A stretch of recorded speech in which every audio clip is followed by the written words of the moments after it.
चलिए जी, देखिए first word हमारे पास, सॉरी फर्स्ट सेंटेंस हमारे पास है, he has left for Pindi today. इसमें बताएं कि क्या मिस्टेक है। देखो, वो जब चला गया है ना, कोई भी बंदा जब चला जाता है, इन केस मैं कहता हूं कि वो चला गया है, चला गया है तो इसका मतलब है कि वो काम खत्म हो गया। तो ये जो टेंस होता है ना, ये हम प्रेजेंट में नहीं लिखते। जो काम हो गया है वो फिर चला जाता है पास्ट में। ठीक है। तो किसी का भी जाना, चले जाना, ठीक है, वो हमेशा पास्ट टेंस में होता है। तो ये होगा he left for Pindi today. ठीक है, हैज लेफ्ट गलत है, he left for Pindi today. Okay. अच्छा, नेक्स्ट हमारे पास है, do you have any objection on his decision. Objection के साथ यहाँ प्रेपोजिशन की गलती है। बताएं जी, ऑब्जेक्शन के साथ क्या प्रेपोजिशन आता है? अगर थोड़ी बहुत रीडिंग है किसी की, थोड़ा बहुत पढ़ा हुआ है जी। Objection, do you have any objection on his decision गलत है। क्या होना चाहिए? देखो, ये होगा to his decision. Do you have any objection, objection to होता है। ठीक है, ऑब्जेक्शन के साथ जो प्रेपोजिशन वो टू यूज करते हैं।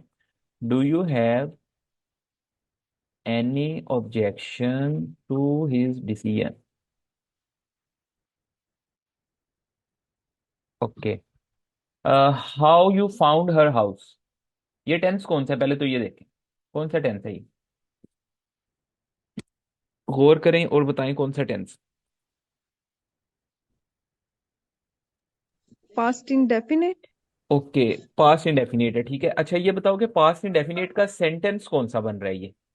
टाइप्स है ना सेंटेंस की। Present positive. इंडेफिनिट है सर।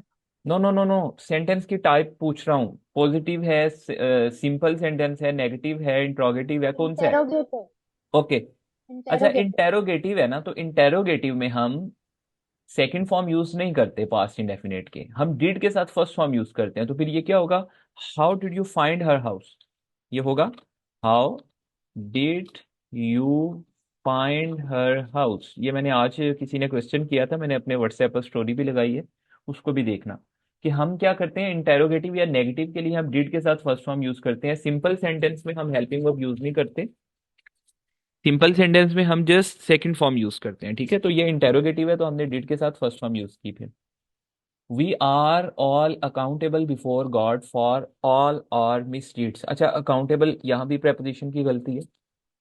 अकाउंटेबल टू होता है, आंसरेबल के साथ भी टू होता है। तो हम खुदा के आगे जवाबदेह हैं अपने बुरे कामों की वजह से, तो यहाँ होगा we are all accountable to God for all our misdeeds. We are all accountable to God for all our misdeeds. ठीक है। ओके। नेक्स्ट है जी, a series of lectures were delivered last month. A series of lectures were delivered last month. यहाँ पर बताएं जी क्या गलती है।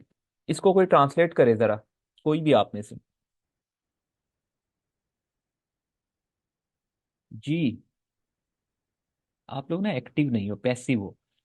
एक्टिव रहा करो, गलत बताओ कोई बात नहीं, ये मैं पूछता इस वजह से हूँ ताकि आपकी प्रॉपर एंगेजमेंट हो क्लास में ना। पार्टिसिपेट करो, बताओ चीजें। सर जो लेक्चर की सीरीज है वो लास्ट मंथ डिलीवर की गई थी, आखिरी महीने। दोबारा बताओ, दोबारा दोबारा बताओ। आ सीरीज ऑफ जो लेक्चर की सीरीज थी हाँ वो अच्छा, लास्ट बस मंथ ठीक डिलीवर की है। गई अच्छा, थी। तो यहाँ गलती क्या है? सीरीज ऑफ लेक्चर, सीरीज जो है सिंगुलर है या प्लूरल है? प्लूरल। प्लूरल है। प्लूरल कैसे हो गया लेक्चर भाई? हमारा वो कह रहा है सिंगुलर। सिंगुलर। प्लूरल के साथ तो होता ही नहीं है, आर्टिकल ही नहीं लगता। अ सीरीज ऑफ लेक्चर, वो कह रहे हैं लेक्चर की एक सीरीज, तो ये सिंगुलर है तो वाज सीधा वॉज डिलीवर्ड। आना चाहिए। ठीक है, ये होगा अ series of lecture was delivered last month. ठीक है, please help me open this note. अच्छा, ये नोट कहते हैं गिरा को। ओपन दिस नोट, गिरा खोलना। अच्छा ठीक है, तो मुझे ये बताओ कि सबसे पहले तो बांधना, बांधना की क्या इंग्लिश होती है? बाइंड। बाइंड नहीं, किसी को बांध, रस्सी वगैरह को बांधना, उसकी क्या इंग्लिश होती है? टाई होता है ना, टाई बांधना, नोट को गिरा गिरा बांधने की इंग्लिश होती है टाई। ठीक है, तो फिर अगर बांधने के लिए टाई है तो ये होगा फिर अनटाई। ठीक है, ये हो जाएगा please help me untie this note. ठीक है, खोलने के लिए फिर आप ओपन नहीं यूज करते, please help me untie this note.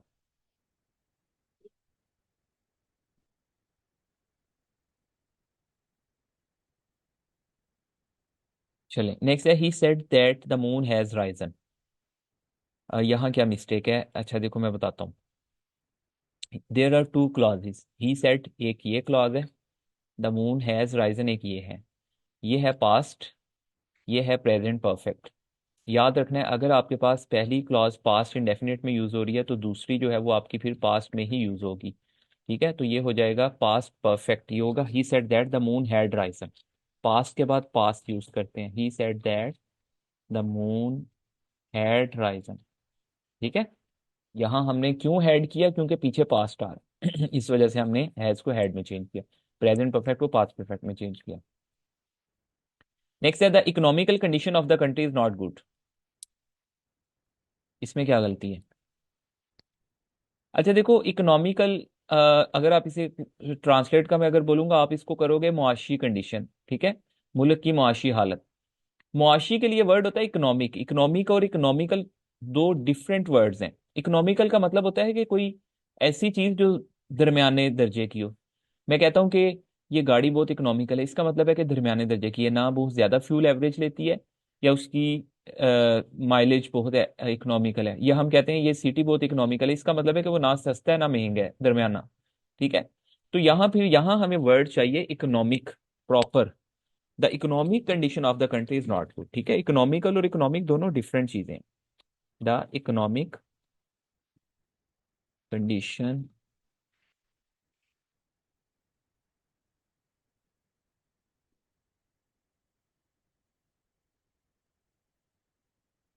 The economic condition of the country is not good.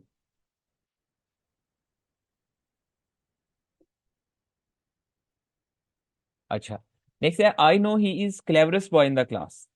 Okay, अब मुझे बताएं क्लेवर एडजेक्टिव की कितनी डिग्रीज होती हैं टोटल? एडजेक्टिव की कितनी डिग्रीज होती हैं?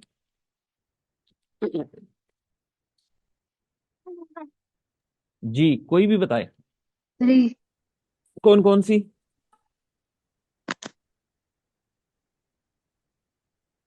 एक होती है पॉजिटिव, ठीक है, फिर होती है सुपरलेटिव, सॉरी, फिर होती है कंपैरेटिव और सुपरलेटिव होती है। ठीक है, 3 डिग्रीज हैं, ये हम डिटेल में पढ़ेंगे जब पार्ट्स ऑफ स्पीच का लेक्चर करेंगे।